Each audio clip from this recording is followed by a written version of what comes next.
Okay, good morning. Nasa Healthy Reading 035 po tayo. Okay, alamin natin kung ano yung mga tatama na sakit or problema sa kalusugan sa araw na ito. Hindi ho ako nakapag-live kagabi dahil ho gawa ng dami ho ng ritual.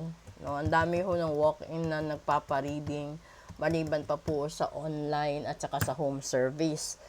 So kung gusto niyo pong mag-avail ng full private reading para malaman nyo kung ano yung mangyayari sa dulo ng taong ito at kung ano yung papasok na mangyayari sa inyo this coming 2025, pwede po. Kung gusto nyo naman ho na step by step, i-check nyo kung ano yung mangyayari sa January to December 2025, pwede po yun. Ginagawa ko po yun. Depende sa gusto ng client. So, kaso nga mas mahaba yon kasi 12 months yung i-check natin.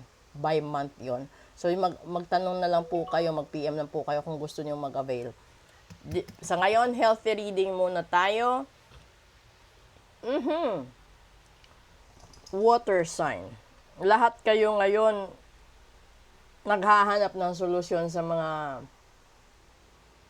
problema ninyo. Kaya kayo nai-stress, nagkakaroon ng anxiety dahil matagal nyo na itong hinihintay at inaasahan. Alam ko, paparating na tayo sa Pasko, bagong taon, di ba? Ang daming gastusin. Pero, 50-50 po lahat ng hinihintay ninyo. Huwag ho kayong magpakalunod sa depresyon, sa pagpoproblema, no? Kasi, sinasabi dito ni universe, hey, antayin mo eh. Ito yung, kung ano man yung nakikita mo, yun muna. Kung ano man yung nasa harap mo, yun muna. Pagkasyahin, di ba? Hindi kasi kailangan na magkaroon tayo ng maraming pera para mag-enjoy sa buhay. Ang mahalaga kasi, malusog ang pangangatawan natin. Ngayon, kung ikaw yung tipo ng tao na may barang, kulam, sumpa at gayuma, yan yung dapat mong ipatanggal para hindi na madala doon sa 2025. And doon naman po sa mga nagtatanong sa akin about sa faith healing. Nauna ho akong manggamot. Yung baraha kasi, dati, ano ko lang ito, hobby ko. Hindi ko naman alam na yung pagkahilig ko sa dami ng cards, ito cards. Marami pa ako sa behind ng camera. Yung collection ko umabot ng higit 300. Iba-iba yung pinagbilhan ko overseas nito. Yung iba locally made. Yung iba naman regalo naman sa akin, no. Bibigyan ko lang kayo ng konting backup kasi nung kabataan ko, especially nung elementary, high school, hanggang nag-college ako, hindi ko talaga sinasabi sa mga tao na marunong akong manggamot, marunong akong manghula, marunong akong may kakayanan akong makakita ng mga bagay na ahead of time. No? Kasi nung kabataan natin, hindi naman natin ito ginagawa. Ang buong akala ko premonition, ang buong akala ko panaginip.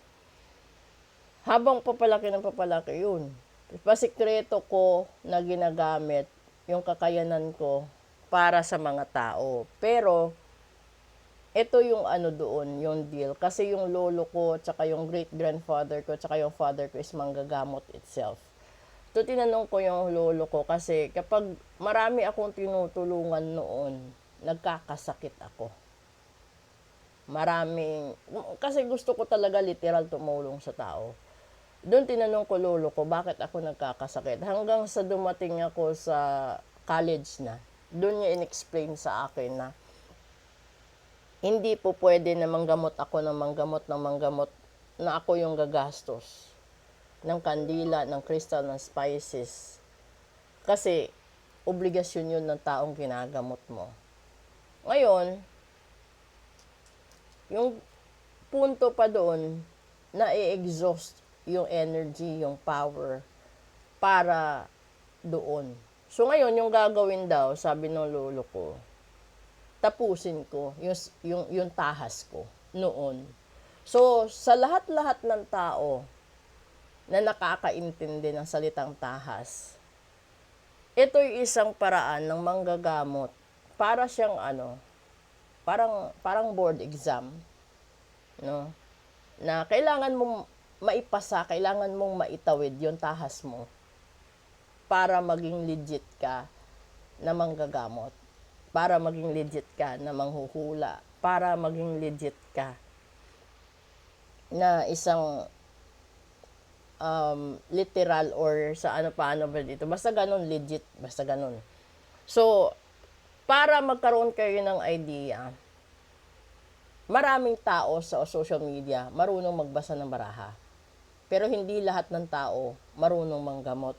At hindi rin lahat ng tao legit. Kaya hindi nila alam kung ano salitang tahas. So, kahit alamin man nila sa ngayon, yung tahas kasi, hindi yan nagagawa basta-basta lang dahil tadhana at nakasulat yan kung kailan mo gagawin, anong oras mo gagawin, anong araw at anong petsa mo gagawin. At mayroon yang oras, no? Halimbawa, kailangan mong matagpuan yung ganun sa loob ng 3 oras. Kailangan mong maglakbay sa ganitong lugar para sa ganyan. Ang dami. Para maangkin mo ang meron kang kakayanan ngayon. So, kapag ang isang tao walang tahas, hindi siya literal na manggagamot. Kapag ang isang tao wala ring tahas, hindi siya literal na reader. At lalong hindi siya legit na magpe-predict kung ano yung mangyayari. Kasi yung tahas, piling-pili lang yung binibigyan yan. At huwag nyo na naman titirahin dahil yung tahas na yun, alam lang lahat ng legit na manggagamot. So, dun kayo magtanong sa legit na manggagamot and they will translate it to you. Ano ba kalimitan ang tahas? Kasi bawat manggagamot, kanya-kanya ng tahas yan. Okay? So, proceed tayo sa daily episode. Doon sa lahat ng water signs, ingat po sa kalusugan.